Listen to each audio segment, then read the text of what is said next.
Hello medicos, welcome to my channel Medical Thunders. In this video, we are going to learn functional components of cranial nerves through questions. At first, we will revise the topic using this diagram and then we will solve the questions. At first, we will know about the various nuclei of the cranial nerves from which the fibers are arising, and later on we will discuss the functions of the fibers. Coming to efferent component, three types of efferent fiber components are seen. They are general somatic efferent, general visceral efferent, and special visceral efferent.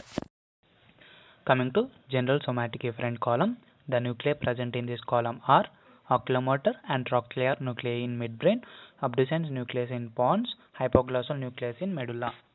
Next, coming to general visceral efferent column, the nuclei present in this column are Edinger vestibule nucleus of third cranial nerve, superior salivatory nucleus of seventh cranial nerve, inferior salivatory nucleus of ninth cranial nerve, dorsal nucleus of vagus nerve.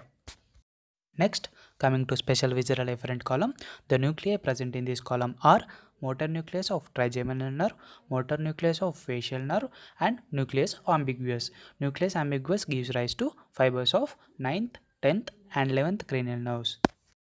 That's all about the nuclei of efferent fibers column. Let's discuss about the nuclei of efferent fibers column. Coming to efferent fibers column, first one is general somatic efferent. The nuclei present in this column are spinal nucleus of trigeminal nerve, main sensory or superior sensory nucleus of trigeminal nerve, and mesencephalic nucleus of trigeminal nerve. Next, coming to special somatic efferent column, the nuclei present in this column are vestibulocochlear nuclei. Next, coming to general visceral efferent and special visceral efferent, both the components arise from nucleus tractus solitarius. 7th, 9th, and 10th cranial nerves have the special visceral efferent component that carries the taste sensations, and 9th and 10th cranial nerves have the general visceral efferent component fibers that supplies larynx, pharynx, and esophagus. That's all about the nuclei of the cranial nerves. Let's discuss the functions of the components. Coming to the functions of general somatic efferent fibers, these fibers supplies the muscles derived from occipital myotomes, that is extraocular and tongue muscles. GSC fibers of the third cranial nerve carry out the movements of the eyeball. GSC fibers of the fourth cranial nerve carry out the movements of the superior oblique. GSC fibers of the sixth cranial nerve carry out the lateral movement of the eyeball, and GSC fibers of 12th cranial nerve carry out the movements of the tongue. Next, coming to GVE fibers, these are the parasympathetic fibers. GVE fibers from Edinger vestibule nucleus of third cranial nerve carries out contraction of pupil and accommodation. GVE fibers from superior salivatory nucleus and lacrimatory nucleus of seventh cranial nerve are secretomotor to all glands of the head except parotid gland. GVE fibers from inferior salivatory nucleus of ninth cranial nerve are secretomotor to parotid gland. GVE fibers from dorsal nucleus of vagus are motor and secretomotor to bronchial tree and gut, and inhibitory to heart. Next, coming to SVE fibers, these fibers supply the muscles derived from pharyngeal apparatus. SVE fibers from motor nucleus of trigeminal nerve supplies the muscles of first arch, that is muscles of mastication. SVE fibers from motor nucleus of facial nerve supplies the muscles of second arch, that is facial muscles. SVE fibers from nucleus ambiguus supplies the muscles of larynx and pharynx. Now let's discuss the functions of afferent components.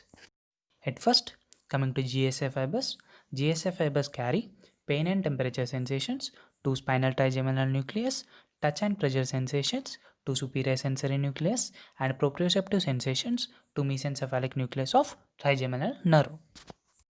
GSA fibers carrying pain, temperature, and touch sensations pass through the trigeminal ganglion, but fibers carrying proprioceptive sensations doesn't pass through the ganglion. GSA fibers from cranial nerves 3, 4 and 6 carry proprioceptive sensations to mesencephalic nucleus. These fibers doesn't have the corresponding nuclei and terminate in the mesencephalic nucleus of trigeminal nerve. GSA fibers from third cranial nerve are proprioceptive to extraocular muscles. GSA fibers from fourth cranial nerve are proprioceptive to superior oblique, and GSA fibers from sixth cranial nerve are proprioceptive to lateral rectus. Next, coming to SSA fibers. SSA fibers from second cranial nerve carries out the sensations of vision. SSA fibers from eighth cranial nerve carries out the sensations of hearing and balance. Next, coming to GVA fibers. GVA fibers from cranial nerves 9 and 10 carry sensations from larynx, pharynx and esophagus. Next, coming to SVA fibers.